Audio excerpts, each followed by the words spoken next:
IGCSE Computer Science. Syllabus Statement 2.1.2F.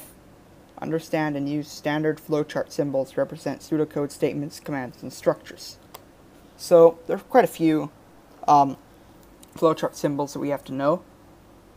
So there's first the rounded rectangle, which is basically start and end. So let's create them. Start, end. I'll change the text size to something a bit bigger so you can actually see. Okay, so the start and end, which are the rounded rectangles. Although I think they're a little bit more curved than this, but never mind that.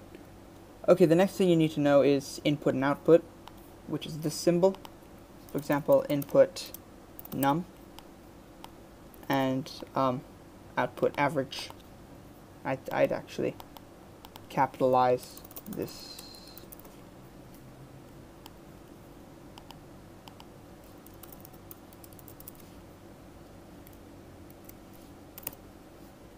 This is a bit weird because it's overlapping the...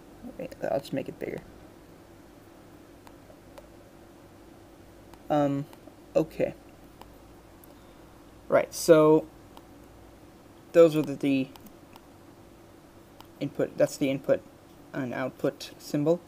The next symbol you need to know is process, which is just the rectangle.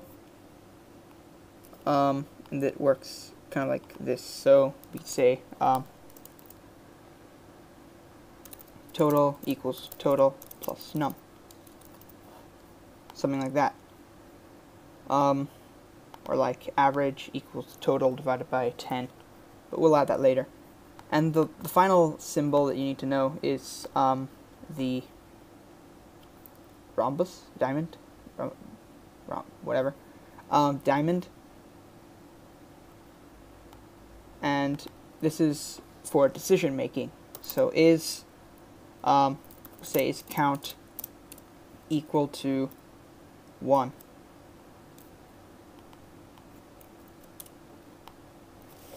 So, yeah, that's another one. Okay, so I'm just going to make this a little bit... Okay, so this is for decision making, and basically, like, is this equal to this, or is this higher than this, is this whatever, and whatever. So what you do is, for this, for each symbol you draw arrows. They point to other symbols, and in the order of which you want these to run in. So, for example, this. Let's set this to 0, and we could say count equals 1. So we'll make an averaging program out of this. So we're going to have to move this.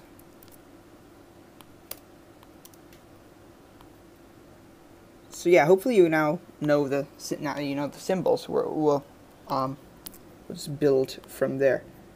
So we set our variables, and then we can drag this arrow to input num, and then we can have another process block here.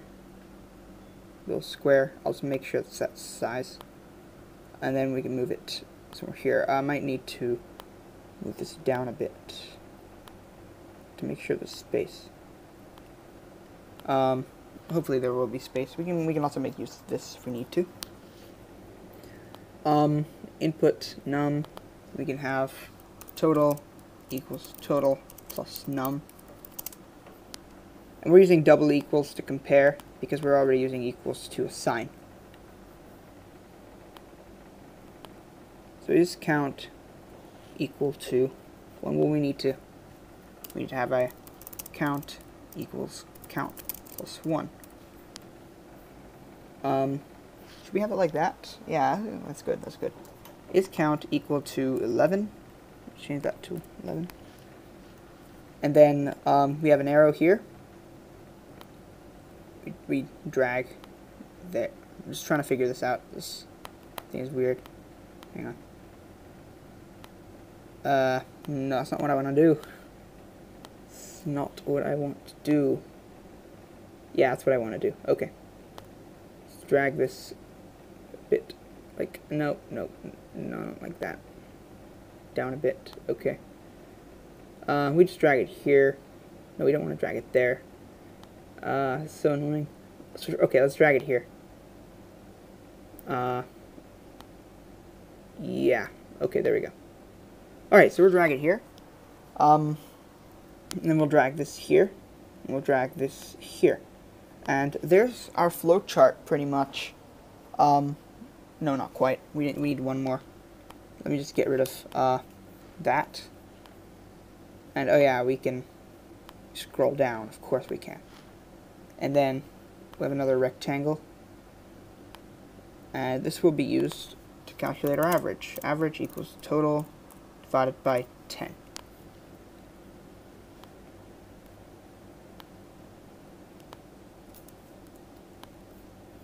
Okay, so that's pretty much our flowchart, but we have to add some text. And this basically answers this question. Is count equal to 11? No. Then we do that. But if it's yes, then we do this. So there's our flowchart. Let's trace it. Start. And if you wanna draw a little trace table, you can if you want to. So start. Total equals 0. Count equals 1. Input num. I'll use some test data actually. Let me just get a post-it note. Okay. So this inputs 10 numbers. So let's input 5 to start with. Input 5. Total equals total plus num. So total is 5. Count equals count plus 1. So count is 2. Is count 11? Nope. Okay, input another one. We'll input 10. Total equals total plus num. That gives us 15. Count becomes 3. Is count 11? Nope, not yet. So we input another one, 20. And that gives us 35 for the total. And 4 for the count. Is count 11? Nope. Okay, input num again. Let's input 10.